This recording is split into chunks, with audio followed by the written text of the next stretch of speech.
राज्याच्या पोलीस महासंचालकपदी पुन्हा एकदा रश्मी शुक्ला आलेल्या आहेत। आज रश्मी शुक्ला या पोलीस महासंचालक पदाचा कार्यभार स्वीकारणार आहेत। विधानसभा निवडणुकीसाठी रश्मी शुक्ला यांना सक्तीच्या रजेवरती पाठवण्यात आलेलं होतं।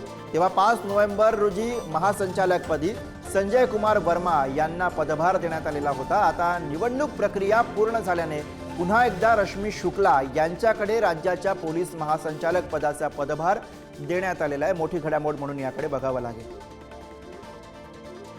आणि याच विषयी आपण अधिक बोलूया। प्रतिनिधी निखिल चव्हाण सध्या आपल्या सोबत आहेत। निखिल, विरोधकांनी वारंवार सातत्याने आरोप केल्यानंतर मागणी केल्यानंतर रश्मी शुक्ला यांना सक्तीच्या रजेवरती पाठवण्यात आलेलं होतं। मात्र आता निकालानंतर पुन्हा एकदा रश्मी शुक्ला या महासंचालक पदाचा कार्यभार स्वीकारणार आहेत।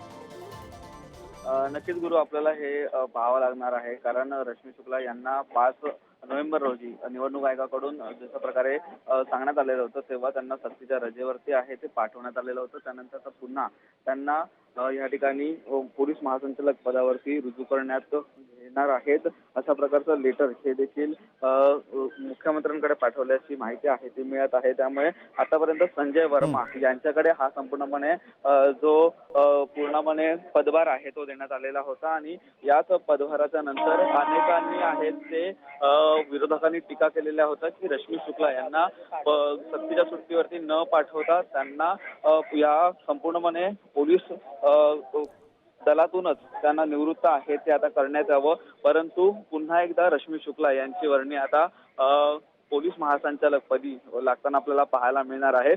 ज्या अर्थी निवडणूक प्रक्रिया पूर्ण झालेली आहे आणि त्याच्यानंतर ही संपूर्णपणे सूचना आता शासन निर्णय काढून करण्यात आलेली आहे। गुरु, बरं, धन्यवाद निखिल या सगळ्या सविस्तर माहितीसाठी।